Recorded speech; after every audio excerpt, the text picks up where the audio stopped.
masing-masing kita tenangkan diri, kita jangan ganggu teman, sehingga apa yang Pak sampaikan teman-teman atau kawan kamu bisa mencerna dengan baik. Yang pertama, kita buat kesepakatan kelas. Kesepakatan kelas ini berawal dari adanya untuk menciptakan budaya positif di kita punya kelas. Bisa? Budaya positif itu seperti ini. Kita harus berupaya agar kelas kita ini aman, nyaman, saling menghargai, santun, kemudian kita rajin beribadah kepada Tuhan Yang Maha Esa. Jadi ada yang datang dari rumah sampai di sini berdoa, ada yang dia lupa tidak berdoa. Tetapi ada yang dia dari sekolah, pas keluar sekolah itu ada yang dia lari saja, lupa berdoa. Betul kau tidak? Oleh karena itu kita buat kesepakatan yang bagus. Mungkin menurut kamu kelas yang bagus itu harus seperti apa? Coba satu orang jawab ini. Kelas yang bagus itu siswanya harus buat apa? Coba Esa. Tertib. Ada yang lain? Tito. Disiplin. Petrus. Ini Evan. Menerima pelajaran yang baik. Jujur. Bagus Leo. Ini bertanggung jawab. Ada lain lagi? Oke, ini sopan.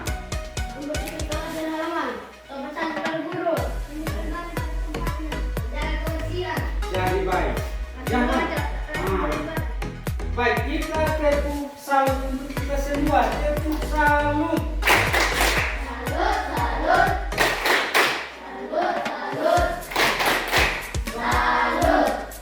Sekarang kamu sudah siap poin, Pak siap ada stick note yang Pak akan bagi. Nanti per orang dapat 2, masing-masing tulis menurut dia kelas yang baik itu siswanya seperti apa. Masing-masing sadar dia punya pribadi. Kalau saya mau jadi anak sekolah yang baik, saya di sekolah dan di sekolah itu saya harus buat apa. Bisa? Bisa. Sekarang Pak langsung bagi. Pak bagi dari sebelah sini. Ya, terserah. Ini saja. Oh ini video. Nanti Pak bagi yang kecil lagi. Pak bagi yang besar. Tulis nama, lalu tulis poin-poin yang kamu anggap penting. Jadi lihat, lemnya di sini, jangan tulis di sini, nanti kita tidak bisa tempel di depan. Tulis di luar sini. Jelas? Jelas. Kemudian jangan tulis kasih melintang begini. Tulis lurus. Yang sudah terima bisa tulis.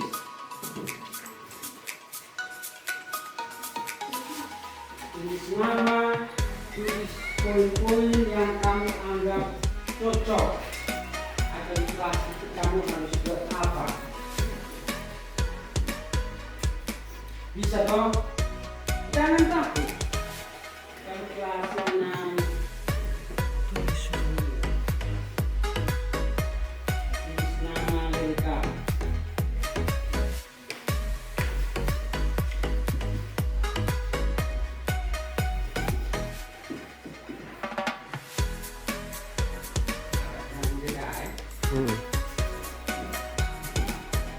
Tulis yang rapi, bersih, tidak perlu cukup nama baik-baik, tidak menjadi masalah atau persoalan. Apalagi sticky note yang kecil. Oke Leo, hati-hati ada air di sini ya.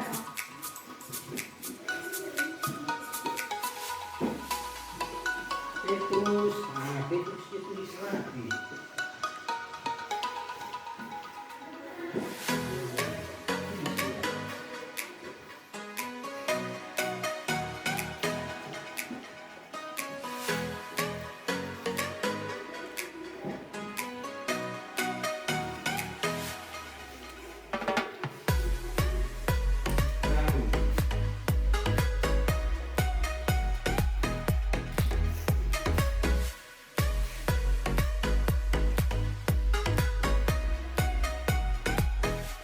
silahkan ditulis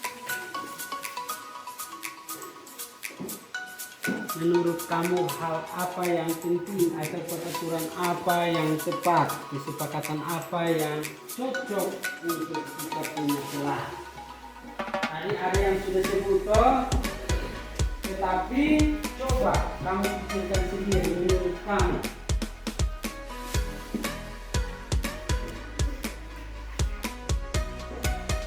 Waktu 1, 2, 3, 5 sampai 10 juga boleh. Nanti setelah itu sebelum maju untuk tempel satu-satu baca dia punya di depan.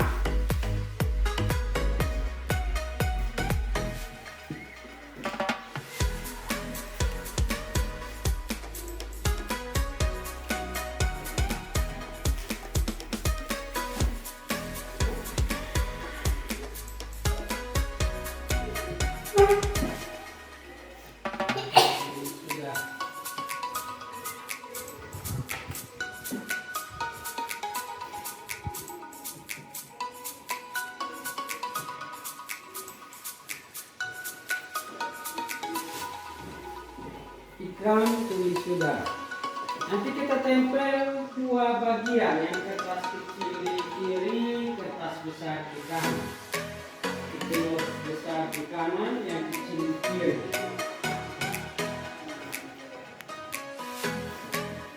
Nah, yang baru, coba dengar. Menurut kamu mau jadi anak yang baik itu ketika sampai di sekolah itu harus bertingkah laku seperti apa?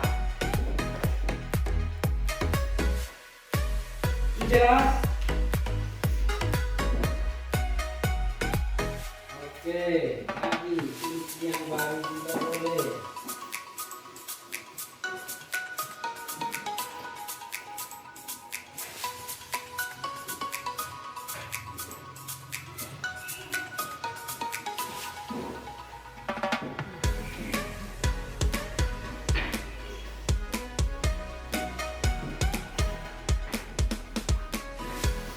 Siapa yang sudah?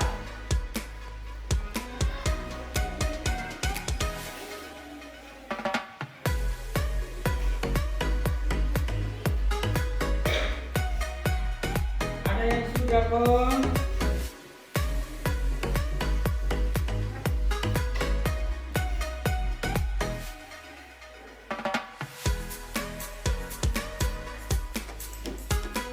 Punya sudah 5. Bagus. Dia punya surat fisikamu sudah 4.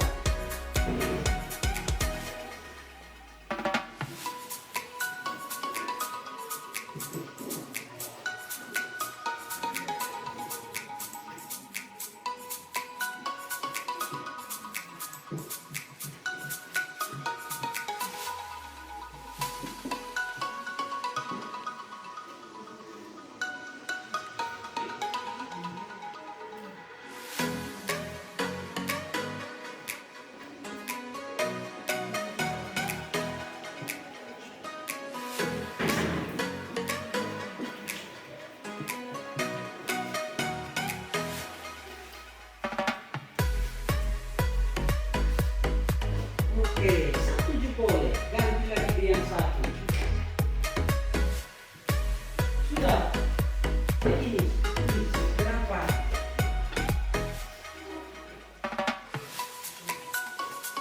Mau tulis 1, 2, dan banyak juga terserah kamu.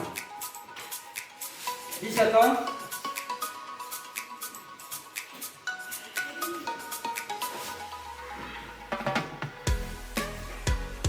Selesai. Tulis nama. Di atas kecil tulis nama pendek, nama panjang, terserah kamu. Supaya kita tahu jelas. Oh, ternyata ini Ekram punya, atau ini Jafar punya, ini Petrus punya.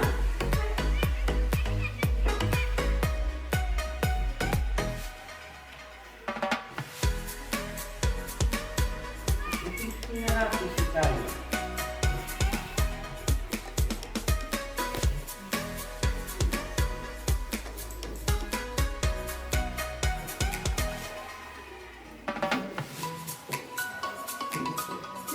sudah?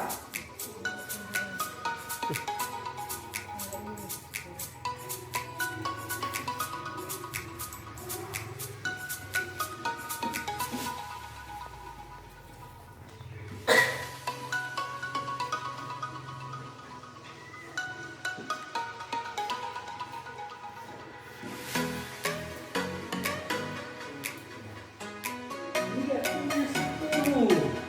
Berarti dia benar-benar berubah menjadi anak yang baik. Jadi dia pilih 10 kesepakatan yang menurut dia harus diterapkan di kelas.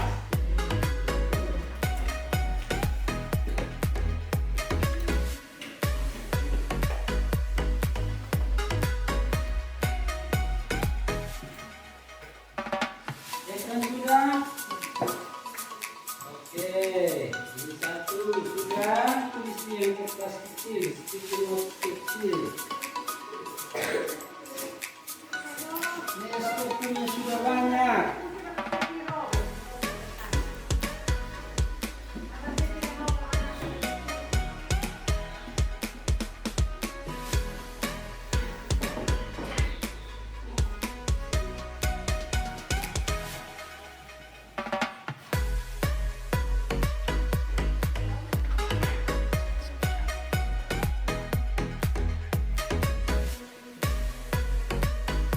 Sudah? Nanti yang sudah boleh angkat tangan. Supaya kita lihat.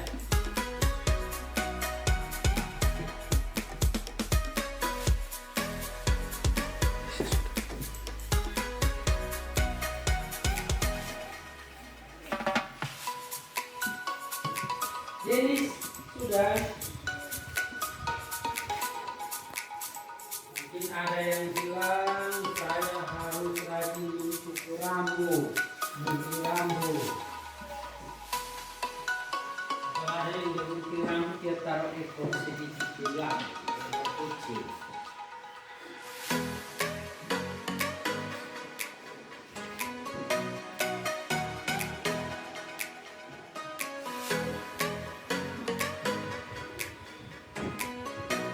Ekran sudah.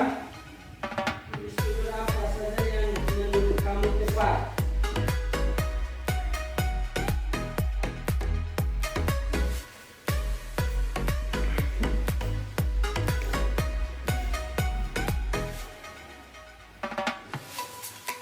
Titiknya rapi, mabuknya juga rios.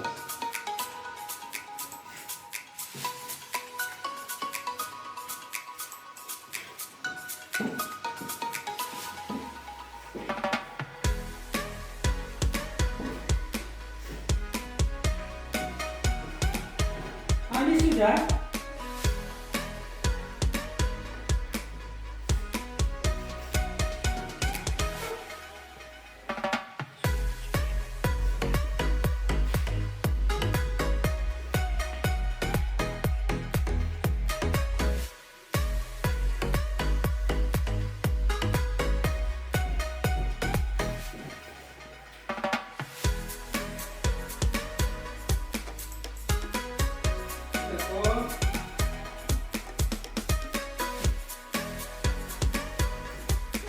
Kalau sudah selesai, nanti kita baca satu-satu. Kita ngaku tempel kita punya. Sebelum tempel, kita baca kita punya. Bisa? Tidak ada yang takut toh? Anggap biasa saja. Masuk baca kita punya.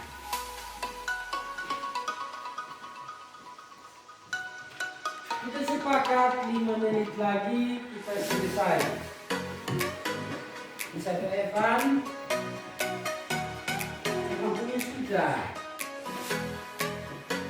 Punya juga sudah. Ya dong. Terus punya hampir selesai. Sudah.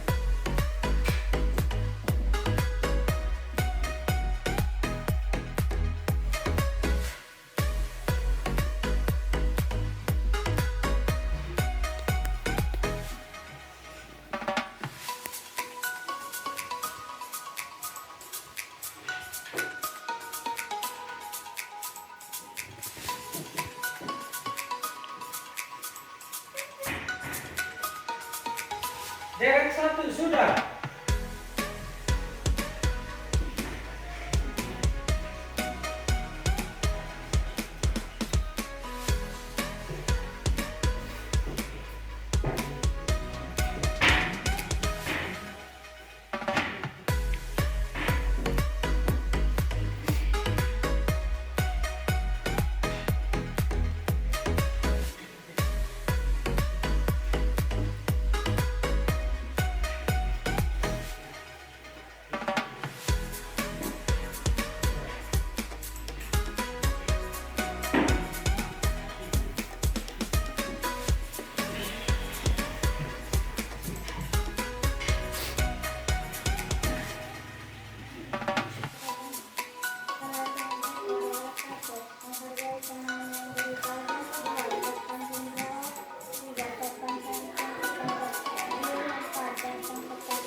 Bagus, tepuk tangan untuk Aisyah semua.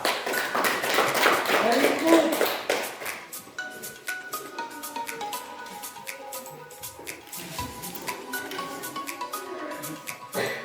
Pandi. Di atas lagi Aisyah. Oke, di situ. Pandi.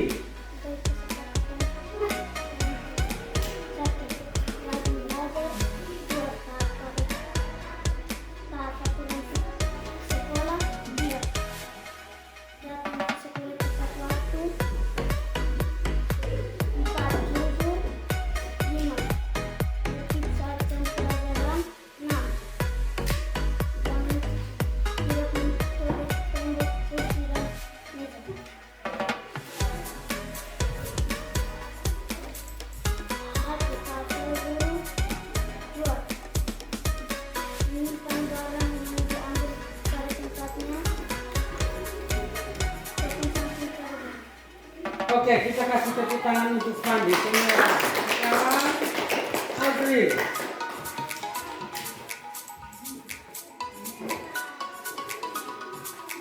Baik, menurut saya kesepakatan kelas yang baik adalah 1. Santun pada guru. 2. Tidak menjaga tembok, meja dan kursi.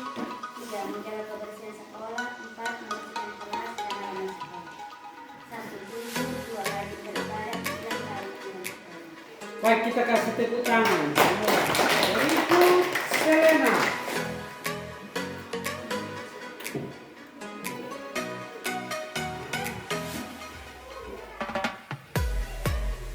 Oke, Selena.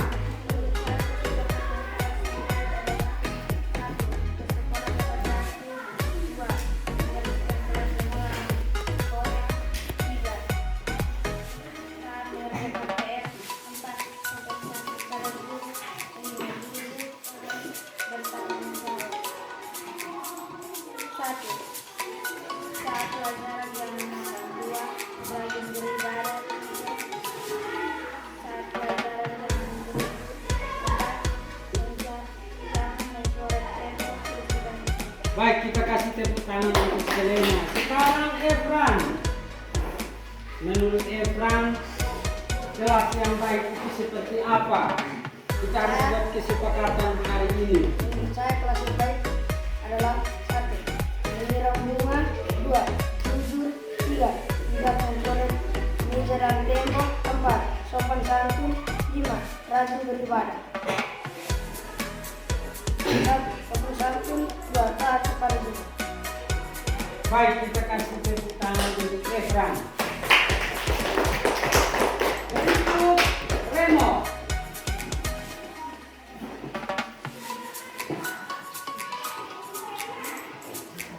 Baik, menurut saya kesepakatan kelas yang baik adalah 1. Rajin beribadah. 2. Jujur. 3. Santun pada guru. 4. Menghargai teman. 5.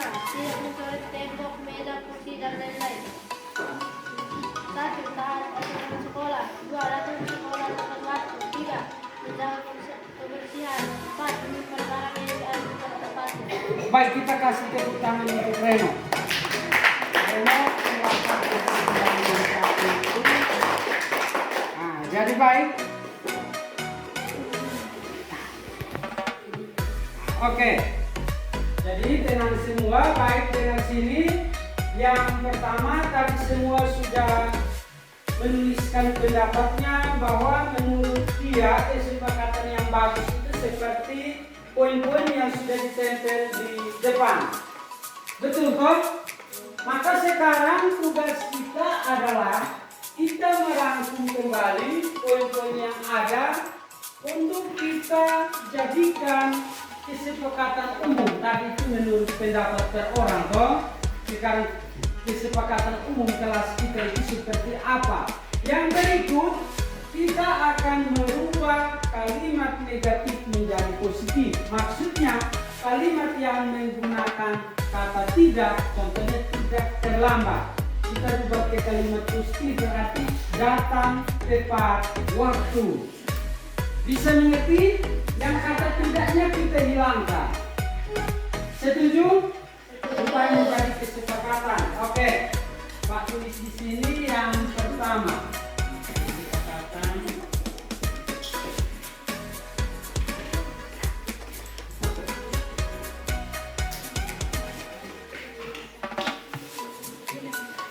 Yang pertama itu Pak coba baca Audrey punya. Yang jawab santun pada guru, angkat tangan.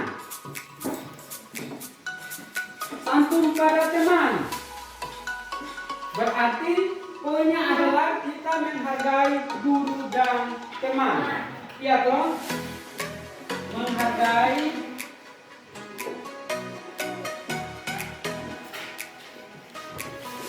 guru dan teman. 2. Kita lihat lagi ada yang berikut, kita punya rajin beribadah. Setuju? Yang tadi jawab rajin beribadah, angkat tangan. Oke, rajin beribadah.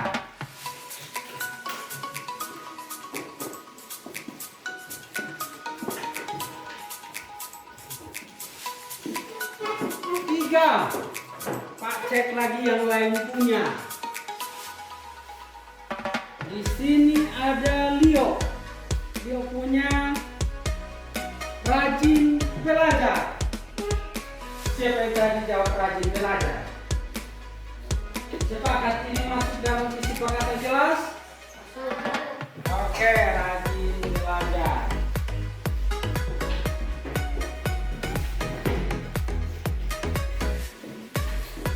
Yang keempat, kita lihat lagi di sini ada Aisyah punya. Tidak mencoret baju teman. Berarti kita rubah ke kalimat positifnya apa? Tidak mencoret baju teman, berarti menghargai teman. Ada di atas, sudah ada. Iya toh? Kemudian, oh ya, kita taruh di sini tidak mencoret baju teman, berarti mengganggu teman toh? Berarti kita tulis santun kepada orang lain. Santun kepada orang lain.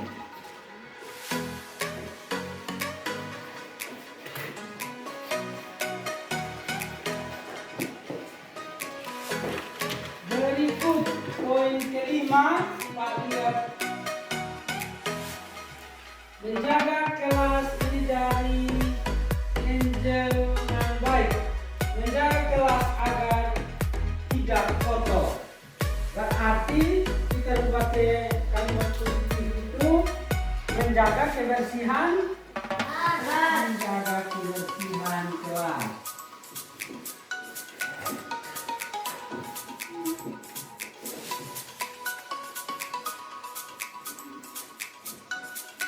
Ada lagi yang dilupakan, coba ada yang tahu, angkat tangan.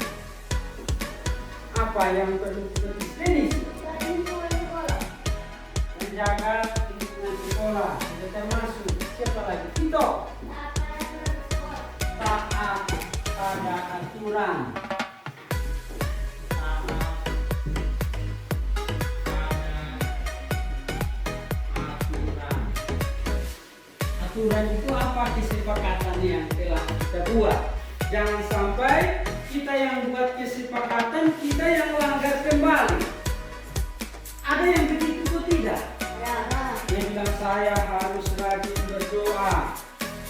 Pas lonceng bunyi dia tidak berdoa, dia suku kita sekolah. Berarti kalau rajin berdoa, kita harus taat dengan aturan yang kita buat. Berikut lagi, Dio. Berpakaian, disiplin berpakaian ya. Disiplin berpakaian.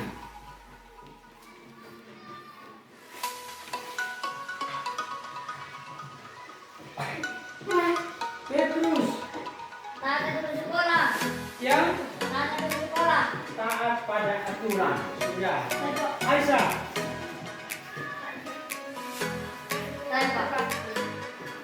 Disiplin, oh ya, ke sekolah tepat waktu. Tunggu. Ke sekolah tepat waktu. Leno. Jujur, salah satu poin itu kita harus jujur.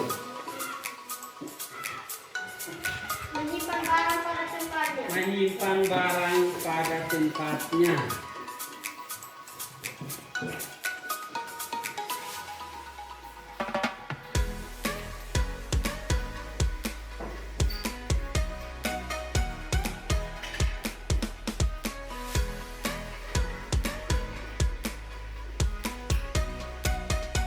Siapa lagi? Ada Evan. Menjaga fasilitas sekolah, berarti tidak sore tembok, kursi dan lain-lain.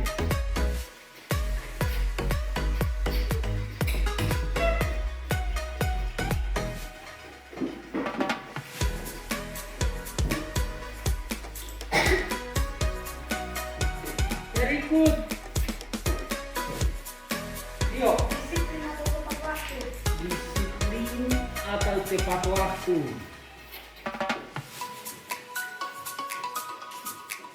Atau tepat waktu.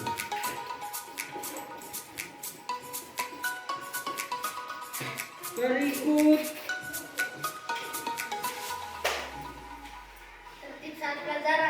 tertib saat pelajaran.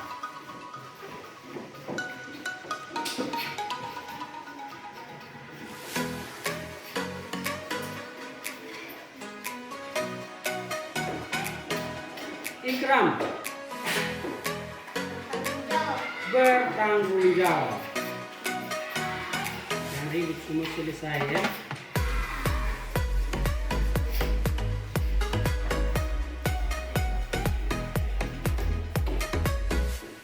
Tapi menjaga kebersihan ada atau tidak?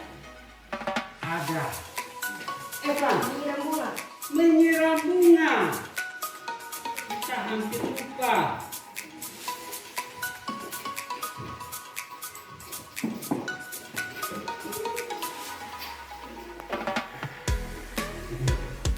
Dio. Tertib dalam bertanya berarti tertib dalam bertanya. Selesai? Kawan? Yang? Membeda-bedakan toleransi. Oke, 17 tidak membeda-bedakan teman. Iya toh? Membeda-bedakan atau bertoleransi. Bedakan teman.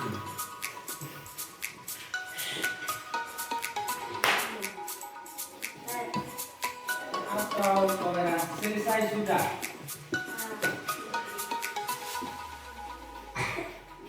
Contohnya kita punya teman dari suku lain atau agama lain, kita anggap kita ini satu. Sepakat? Jadi baik, ini kesepakatan kelas yang hari ini kita buat. Jadi kalau suatu saat kalian langgar kesepakatan kelas ini, nanti Pak akan tanya, kenapa kau sepakat habis langgar kesepakatan yang kau buat. Jadi setiap kali masuk kelas, lihat kesepakatan yang ada, oh itu kesepakatan yang saya buat. Jika kamu patuh pada kesepakatan yang kamu buat, maka kelas kita akan terwujud kelas yang aman, nyaman, kemudian siswanya santun, saling menghargai, toleransi, dan rajin beribadah. Tentu itu kalian akan menjadi anak-anak yang baik. Jadi sepakat menjadi anak yang baik? Oke, kalau sepakat sebelum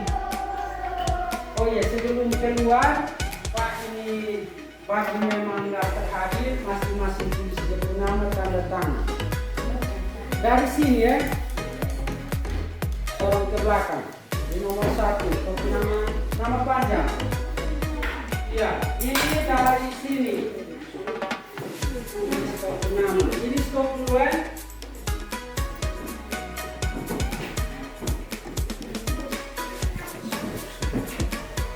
Hanya kesepakatan kelas, saya akan lebih baik daripada kemarin. Kesepakatan kelas ini membuat saya menjadi anak sekolah yang baik. Kesepakatan kelas ini saya akan menjadi bertanggung jawab dan disiplin.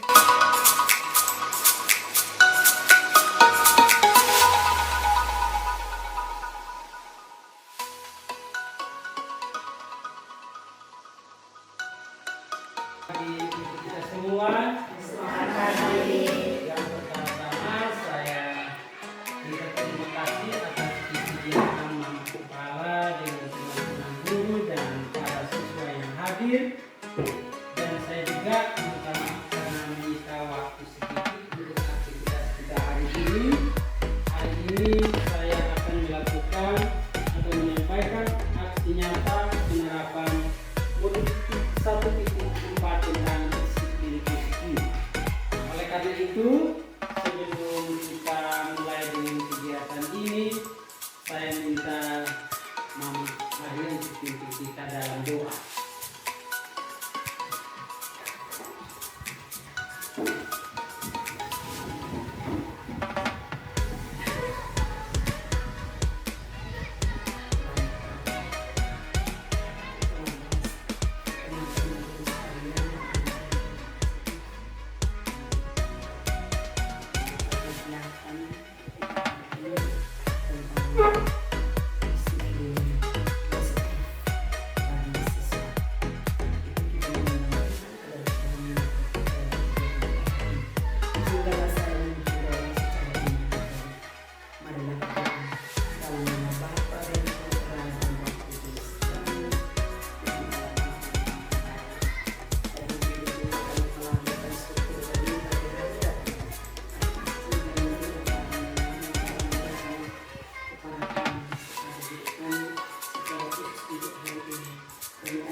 Ya Bapa kami yang berkatakan, Roh Kudus menyertai kegiatan ini dalam berbicara awal hingga selesai.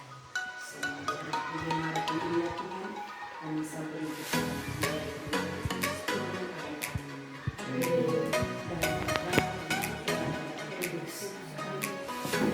Baik, terima kasih untuk Bu Maria yang telah memimpin kita dalam doa. Kita masuk pada agenda yang berikut, yaitu pembukaan atau sambutan oleh Ibu Kepala Sekolah SD kita.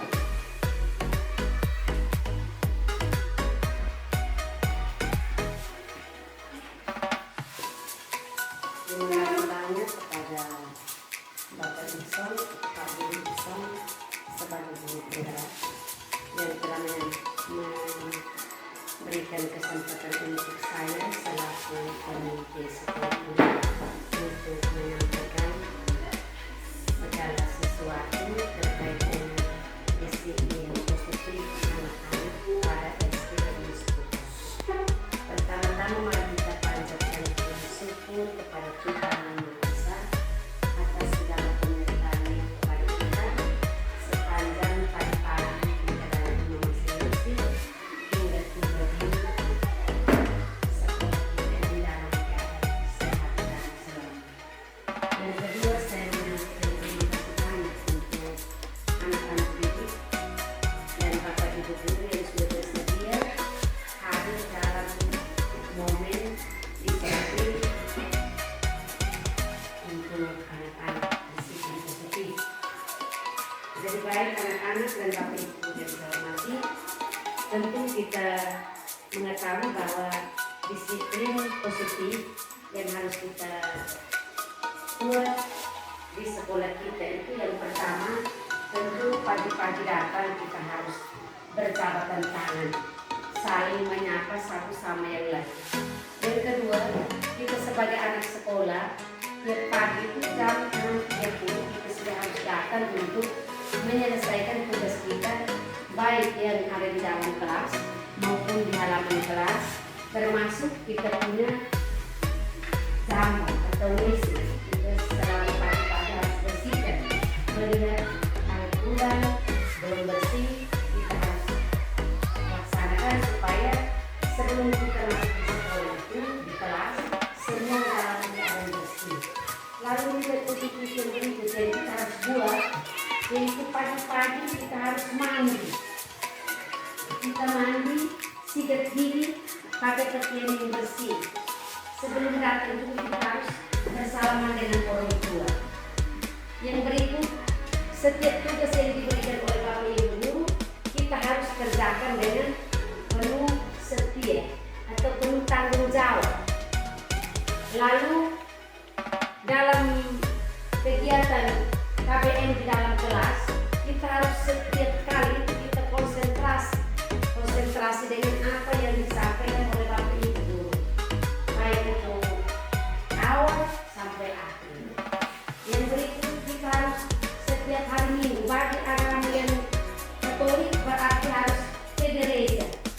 Yang Muslim hari Jumat harus mengaji di masjid. Agama Kristen harus ke gereja beribadah atau berbakti sekolah hari Minggu di gereja Protestan. Yang terakhir, kita harus pulang setiap hari itu tepat waktu. Jam 12.10 berarti kita harus pulang, tetapi sebelum pulang kita sembahyang dengan pengumuman, lalu kita pulang dan seterusnya. Lalu kepada Bapak Ibu guru, tentu tugas pokok kita adalah sebagai pendidik. Pagi-pagi sudah biasa itu saya tidak mengatakan ada, tetapi ini yang positif setiap hari kita lakukan. Tolong tingkatkan kita punya kinerja kerja yang baik itu, sehingga kita ini sebagai guru itu berarti di guru dan di guru. Kita menjadi pokok, kita menjadi panutan. Berarti kita di depan, di belakang dan di samping kiri kanan. Kita menjadi guru handayani. Yang berikut, kita sebagai pendidik, kita juga harus mencari teladan setiap hari Minggu kita di sana, supaya pastor mengatakan anak-anak ini tidak masuk gereja, tetapi kita doa. Tapi setiap hari Minggu kita tidak pernah dengan kita tidak salah, kita selalu ke gereja. Tolong tingkatkan hal yang baik itu sehingga kita terkenal atau kita disebut sekolah kementerian atau sekolah rujukan, sekolah kebinekaan. Mungkin ini saja yang saya sampaikan, dan apabila di dalam penyampaian saya ini ada kurang, ada terdapat kesalahan dalam ucap kata, dan tempat ini saya mohon dipertimbangkan. Selamat pagi untuk kita semua. Baik, selamat pagi semua. Kita berikan tepuk tangan untuk kawan-kawan.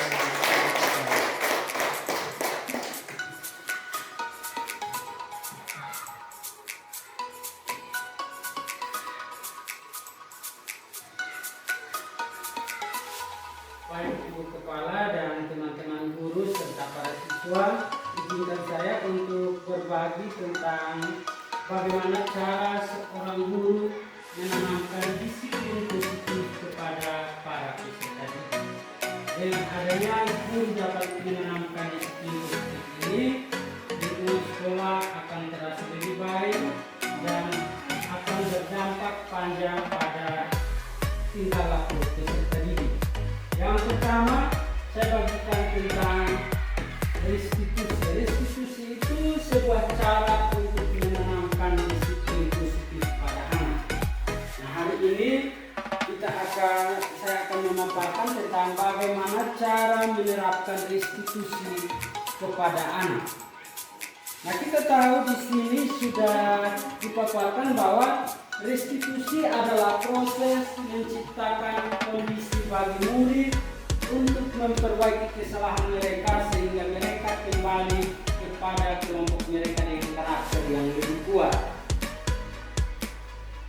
Kemudian ada juga pendapat lain yang menyatakan bahwa restitusi adalah proses kolaboratif yang mengajarkan murid untuk mencari solusi untuk masalah dan membantu murid berpikir tentang orang seperti apa yang mereka inginkan dan bagaimana mereka harus memperlakukan orang lain. Berarti dampaknya kepada murid sendiri, murid harus berpikir bahwa ketika dia datang ke sekolah, dia akan menjadi orang seperti apa. Jadi anak-anak juga dengar toh, ketika kamu dari rumah datang ke sekolah, kamu ingin menjadi anak yang seperti apa? Mungkin ada siswa yang bisa jawab dia ingin menjadi anak yang seperti apa. Coba. Kamu datang ke sekolah kira-kira mau jadi anak seperti apa? Coba. Jawab bisa? Baik. Anak baik. Ada yang lain? Anak pintar. Ada yang lain lagi? Jadi baik, ini dua contoh. Ada anak yang mengatakan bahwa dia harus menjadi anak baik, ada yang mengatakan dia harus menjadi anak pintar. Kalau menjadi anak pintar di sekolah harus buat apa? Belajar. Kalau mau jadi anak baik di sekolah harus buat apa? Salah satunya pasti tidak nakal. Betul atau tidak? Kalau kita mau jadi anak baik, kita tidak nakal. Kalau mau jadi anak baik ini maknanya luas. Nah, ini anak sendiri yang sadar bahwa dia harus menjadi anak baik, harus menjadi anak yang pintar. Oleh karena itu, penerapan restitusi sangat penting. Nah, restitusi ini biasa diawali dengan membuat kesepakatan bersama anak-anak di kelas. Contoh tadi saya mengajukan pertanyaan dan mereka jawab sendiri, berarti mereka menginginkan menjadi anak baik atau anak pintar. Kalau ketika mereka membuat kesalahan, berarti kita menanyakan kembali tentang kesepakatan yang mereka buat. Kira-kira mereka mau jadi anak baik, apakah kesalahan yang mereka buat itu sudah menunjukkan bahwa mereka anak baik? Kalau belum menunjukkan, berarti langkah apa yang harus mereka buat untuk memperbaiki kesalahan mereka tersebut. Kemudian saya lanjut lagi. Di sini restitusi ketika murid berbuat salah, guru akan menanggapi dengan cara yang memungkinkan murid untuk membuat evaluasi internal tentang apa yang dapat mereka lakukan untuk memperbaiki kesalahan mereka. Jadi kita harus menghadirkan sebuah solusi kepada murid supaya mereka bisa memperbaiki apa yang telah mereka lakukan. Kita lanjut ke yang berikut. Di sini ada satu tulisan yang mengatakan bahwa restitusi bukan menebus kesalahan, namun belajar dari kesalahan. Karena kita tahu kadang kita ada anak-anak yang merasa bahwa ketika dia mendapatkan sebuah hukuman, dia sudah menebus kesalahan tersebut. Tetapi dalam proses penerapan restitusi ini mengajarkan anak untuk belajar dari kesalahan kesalahan supaya setiap hari makin berubah menjadi yang lebih baik. Kita lihat lagi di poin yang berikut, ada lagi restitusi itu memperbaiki hubungan. Jadi kadang kita terkesan menghukum murid atau menghukum anak, maka anak tersebut akan takut kepada guru. Jadi hubungan antara anak dengan guru itu akan semakin jauh. Ketika kita menerapkan pola menghukum kepada siswa, maka siswa tersebut yang itu rasa takut, rasa trauma. Ketika dia melihat guru yang dianggap sebagai guru yang keras, kalau menurut kita di prinsip guru itu keras, berarti guru yang keras itu ketika muncul anak lari. Kadang dia sembunyi, jadi ini kita ngomong salah pasti kena hukum. Nah kalau untuk restitusi, dia memperbaiki hubungan antara guru dengan murid itu makin dekat. Kemudian yang berikut, restitusi itu tawaran bukan paksaan. Jadi seperti yang tadi saya kasih contoh sampel 2 orang siswa itu, saya menawarkan kira-kira mau jadi murid yang pintar harus buat apa? Maka mereka jawab harus belajar. Nah kalau saat guru mengadakan melakukan penjelasan di depan, kemudian murid itu dia bermain, berarti kita tanya kembali kesepakatan kita tadi itu sendiri yang mengeluarkan kesepakatan bahwa kalau datang di sekolah harus pintar, kalau mau pintar harus belajar. Kenapa kau bermain? Kita buat istilah dialog yang membangun, mendorong siswa untuk lebih baik. Kemudian yang berikut ada di sini poin yang berikut, restitusi menuntut untuk melihat ke dalam diri. Di sini ada beberapa contoh guru bertanya kepada peserta didik yang melakukan kesalahan. Ada contoh-contoh. 1. Kamu ingin menjadi orang seperti apa? Anak mau jadi orang seperti apa? Mungkin santun, tidak mengganggu teman yang lain. Tapi kenyataan di dalam kelas ada yang ganggu teman yang lain. Betul atau tidak? Betul toh? Nah, berarti dengan kesepakatan kelas, ketika kamu mengganggu teman yang lain, Bapak Ibu guru bisa tanya, itu hari kita sepakat apa? Tidak mengganggu teman yang lain. Berarti kira-kira kamu bisa memperbaiki kejadian ini atau tidak? Kalau bisa, apa yang kamu lakukan? Tidak mengganggu teman lagi. Kemudian yang berikut ada pertanyaan lain. Kamu akan terlihat, terdengar, dan terasa seperti apa kalau kamu sudah menjadi orang seperti itu? Kemudian pertanyaan yang berikut, apa yang kamu percaya tentang bagaimana orang harus memperlakukan orang lain? Jadi untuk anak-anak, kalau orang kita mau supaya orang berbuat baik kepada kita, maka terlebih dahulu kita berbuat baik kepada orang lain. Kalau kita memulai dengan mengganggu, berarti orang akan mengganggu balas dengan yang lebih parah. Kemudian yang berikut, kita lanjut, itu beberapa pertanyaan tadi. Kita lanjut yang berikut, restitusi mencari kebutuhan dasar yang mendasari tindakan. Contoh, ada seorang siswa yang membuat kesalahan di kelas, maka sebagai seorang guru, kita harus mendorong siswa untuk mencari kebutuhan dasar yang mendasari tindakan tersebut. Kira-kira apa yang membuat siswa melakukan kesalahan tersebut? Kemudian yang berikut, restitusi diri adalah cara yang paling baik.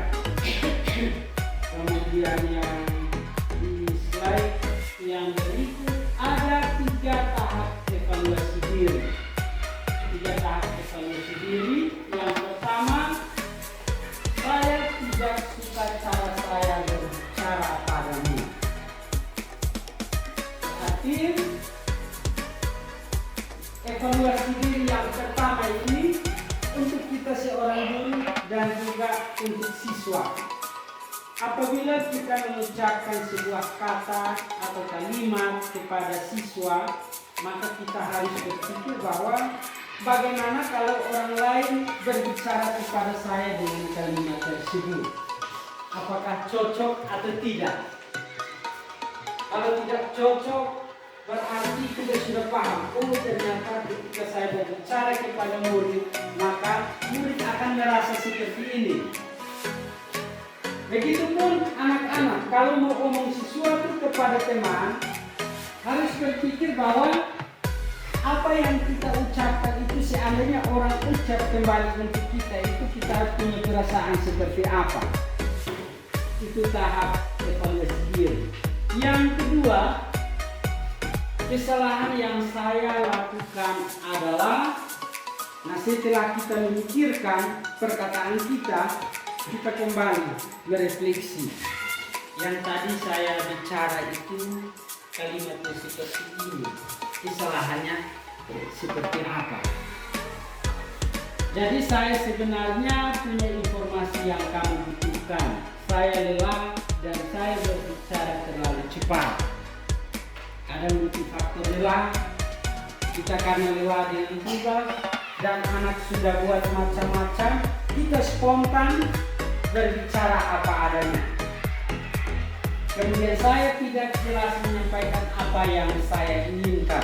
Berarti kita sebenarnya menginginkan anak-anak harus berbuat demikian, tapi karena secara spontanitas kita langsung omong apa yang tidak kita inginkan. Kemudian yang berikut, pemahaman saya berbeda dengan pemahaman. Kita harus sadar bahwa pemahaman kita berbeda dengan pemahaman orang lain. Kadang kita ucapkan, yang kita ucapkan itu niatnya baik, tapi orang salah paham. Dan justru itu yang membuat kita untuk harus mengevaluasi diri. Ada poin yang ketiga, tahap ketiga. Besok lagi saya akan. Berarti setelah kita melakukan kesalahan, kita sebagai seorang guru mungkin salah membimbing, besok apa yang akan kita lakukan? Kita harus berupaya. Di sini saya kasih contoh, ada kebiasaan di orang Jepang. Orang Jepang itu dia ingin berubah 1% lebih baik setiap hari. Jadi dia berusaha berubah. Hari ini saya seperti ini, besok saya harus maju 1% saja. Maka ini tahap ketiga ini sangat tepat. Dia besok lagi saya akan, satu, menyampaikan informasi yang saya punya dan kamu butuhkan. Dua, saya akan bicara lebih lambat. Tadi bicara terlalu cepat dan emosi, sekarang harus bicara lebih lambat dan terukur emosinya itu. Kemudian yang berikut, tiga, saya akan bicara lebih jelas tentang keinginan saya. Kadang-kadang kita ngomong cepat-cepat atau bicara cepat-cepat, maka yang kita inginkan anak akan berubah seperti apa tidak tercapai. Oleh karena itu besok kita harus berbicara lebih jelas tentang apa yang kita inginkan. Kemudian yang berikut, menyampaikan pemahaman saya padamu. Kita menyampaikan pemahaman kita kepada anak dengan benar. Dan itu ketiga tahap evaluasi diri. Evaluasi diri ini berlaku untuk kita sebagai guru terutama dan sisanya kepada anak didik kita. Yang berikut, restitusi fokus pada karakter bukan tindakan. Restitusi ini dia membina karakter siswa. Kalau siswa karakternya baik, guru berhasil membina atau mendidik karakter siswa yang baik, maka anak tersebut akan menjadi anak yang baik bukan hanya hari ini, bisa 10-15 tahun ke depan. Dia akan menghasilkan generasi yang baik kepada bangsa dan negara ini. Kemudian yang berikut, restitusi itu menguatkan. Restitusi menguatkan, kita lihat bisakah momen ketika melakukan kesalahan menjadi momen yang paling baik. Jadi kadang kita pikir bahwa murid membuat kesalahan itu momen yang tidak baik. Sejak saya ikuti yang awal sebelum ikut pendidikan bersenggerak sampai di materi ini, saya berbagi sedikit. Saya berpikir bahwa murid membuat kesalahan itu tindakan yang tidak baik. Ternyata dalam institusi ini murid membuat kesalahan itu baik. Karena apa? Di saat itu kita mengambil tindakan untuk memperbaiki anak tersebut menjadi lebih baik dari hari ini. Kemudian kita lihat, asalkan orang yang berbuat kesalahan bisa belajar dari kesalahan itu. Kita sebagai guru mendorong siswa untuk belajar dari kesalahannya. Nah, ketika dia belajar dari kesalahannya, maka yang terjadi adalah dia memperoleh kekuatan atau dia menyadari apa yang bisa dilakukan ke depan. Jadi manfaatnya luar biasa. Kemudian yang berikut di sini, restitusi fokus pada solusi. Solusi yang ketika anak berbuat kesalahan, kita mendorong anak untuk mencari solusi dari kesalahan tersebut. Contoh, ada anak yang mengganggu teman, kita terapkan restitusi kira-kira apa yang dia lakukan untuk memperbaiki masalah tersebut. Kalau dia menjawab apa, kita sudah carikan solusi, kita pandu dia untuk bisa berbuat lebih baik. Kemudian yang berikut, restitusi mengembalikan diri yang salah kepada kelompoknya. Jadi terkadang dalam satu kelas atau kelompok murid itu ada anak-anak yang tidak diterima karena berlaku buruk. Oleh karena itu, dengan adanya restitusi bisa memperbaiki kelakuan anak dan dia bisa diterima kembali di kelompoknya. Ada terkadang ada anak yang dia masuk kelas buat onar dan semua kelas seisi kelas tegang. Dengan adanya penerapan restitusi maka anak bisa diterima di kelompoknya kembali. Dan mari kita lihat, kalau kebutuhan dasar manusia waktu itu kita sudah bahas, kita kembali ke ada identitas gagal dan identitas sukses tentang proses penerapan restitusi. Kita lihat secara garis lurus, hukuman sudah termasuk pada identitas gagal. Jadi ketika kita seorang guru menerapkan hukuman kepada anak, maka otomatis anak tersebut dia gagal secara karakter. Gagal secara karakter. Walaupun yang kita lihat itu anak sudah mulai takut dan patuh, tetapi itu berdampak pada psikologi anak. Besok bisa dia lanjut lagi ke tingkatan jenjang yang lebih tinggi. Walaupun dia pintar dan taat, tapi ketika dia mau menyampaikan pendapat dia sudah takut kembali. Dia bilang jangan-jangan saya nanti dihukum lagi.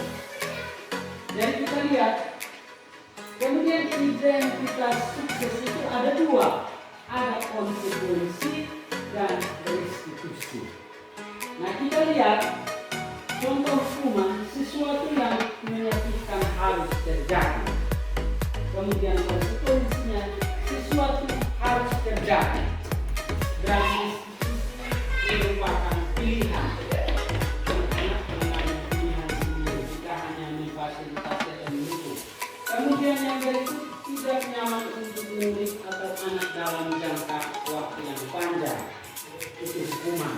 Kemudian konsekuensi, mungkin kita ada minta anak untuk tebus kesalahan dengan tindakan apa, itu dia juga tidak nyaman untuk anak dalam waktu jangka pendek, jangka waktu yang pendek. Kalau restitusi yang dilakukan murid atau anak dalam jangka waktu yang panjang, jadi dia akan berlaku dalam jangka waktu yang panjang. Kemudian yang berikut, korban dapat mendapatkan keadilan. Kalau dalam hukuman, mungkin terkadang saya juga menerapkan hukuman tersebut supaya anak saya yang satu merasa adil. Mungkin ada anak satu berkelahi dengan satu, sebagai guru kadang kita membuat hal yang menghukum supaya yang korban merasa oh ternyata adil. dia juga sudah kena hukuman dari guru. Kemudian kalau konsekuensi korban bisa diabaikan. Kemudian restitusi, korban mendapatkan ganti. Saya kasih satu ilustrasi tentang korban yang mendapat keadilan, korban diabaikan, dan korban mendapatkan ganti. Contoh dalam sebuah kasus, ada 2 orang anak yang bertengkar, dan yang satu yang merusak kancing balon siswa yang satu, sehingga kasus ini dibawa kepada guru. Maka ketika sampai kepada guru yang menerapkan konsekuensi hukuman, kadang kita menerapkan hukuman berupa fisik. Misalnya kita menjewel atau mencubit telinga murid yang memukul korban. Berarti dengan sendirinya korban itu dia mendapat keadilan. Jadi tadi saya kena pukul, sekarang kau kena pukul juga. Kemudian dan yang terjadi itu nanti ketika ada anak yang berbuat kesalahan, anak akan lapor terus supaya dia mendapat keadilan. Kalau ada yang ganggu dia lari cepat-cepat dilapor. Kita harus marah anak yang mengganggu. Kemudian yang berikut, korban bisa diabaikan. Bisa diabaikan seperti ini konsekuensi. Contoh penerapan konsekuensi seperti ini. Tadi kan dalam proses perkelahian itu ada anak yang merusak kancing baju anak yang lain. Maka kita menerapkan konsekuensi dengan cara dia minta maaf, berjabatan tangan, dan korban diabaikan karena kancing bajunya sudah rusak. Tetapi dalam penerapan restitusi berarti korban mendapatkan ganti. Nah, setelah dia meminta maaf, tindakan yang dia lakukan untuk mengganti kancing baju tersebut adalah apa? Tentu dia harus menjahit kembali kancing yang dia kasih rusak. Dia jahit kembali supaya korban juga merasa mendapatkan ganti. Kemudian selain meminta maaf, dia mengganti hal seperti yang sudah dirusakkan. Jadi baik, kita lihat ada berlaku untuk hukuman negatif. Awas kalau dilakukan lagi ya, nanti awas kamu dikatakan dari dulu. Kemudian kalau konsekuensi bersifat netral, lakukan apa yang saya katakan. Jadi memerintahkan kepada siswa untuk melakukan apa yang dikatakan. Kemudian untuk restitusi sifatnya positif. Apakah hal ini yang sesungguhnya ingin kamu lakukan? Kita bertanya kepada siswa. Kalau dia melakukan hal apa seandainya dia kembali ke pihak korban, dia mau orang melakukan hal apa kepada dia. Kemudian yang berikut ada lagi, kita pilih yang terakhir. Yang terakhir di sini. Oh iya, ini tentang 5 posisi kontrol. Kita lihat di sini 5 posisi kontrol restitusi. Ada 1 motivasi. Motivasi itu terbagi menjadi 2. Ini materi kita yang terakhir. Motivasi itu terbagi menjadi 2, yaitu motivasi eksternal dan motivasi internal. Motivasi eksternal itu dia berlaku atau motivasi yang terjadi dari luar diri siswa atau murid. Kemudian motivasi internal itu dia terjadi dalam diri siswa. Kita lihat guru berbuat di sini ada identitas gagal dan identitas sukses. Ada kontrol, perilaku kontrol negatif itu, ada penghukum, ada membuat merasa bersalah. Kemudian identitas sukses atau ada perpaduan antara eksternal dan internal atau intrinsik.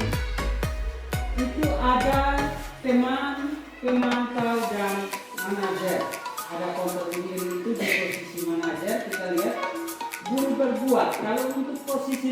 menghukum, guru itu menghardik, menunjuk-nunjuk, menyakiti dan menyindir. Menyindir itu contoh, anak datang terlambat atau salah kita bilang hanya kau terus. Itu juga sering saya lakukan. Kemudian ada pembuat merasa bersalah.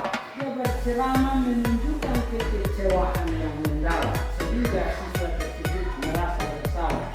Maka identitas yang didapat seorang siswa itu adalah identitas gagal. Kemudian guru berbuat yang menerapkan perilaku kontrol positif sebagai teman. Guru membuat alasan-alasan untuk dirinya, kemudian yang berikut menghitung dan mengukur sebagai pemantau. Seorang pemantau itu dia menghitung anak ini sudah buat kesalahan berapa kali. Jadi ketika buat kesalahan berapa kali ini, maka guru menerapkan posisi pemantau. Kami posisi manajer mengajukan pertanyaan. Nah, kita lihat ada contoh perkataan di sini. Contoh perkataan, kalau kamu tidak melakukan, saya akan menghukum. Kemudian contoh yang berikut, kamu sudah mengecewakan ibu atau bapak guru, itu bagian pembuat merasa bersalah. Dan yang berikut sebagai teman, lakukan menjadi bapak atau ibu ya sudah nanti. Bapak ibu bantu bereskan. Jadi kamu membuat anak merasa tergantung kepada seorang guru. Dan yang berikut itu teman. Kemudian posisi pemantau, dia akan bertanya apa peraturannya. Kalau kamu sudah sekian kali membuat kesalahan, kamu tahu atau tidak apa peraturannya di sekolah ini. Kemudian kalau posisi manajer, apa yang kita yakini, kita kembali ke keyakinan bersama.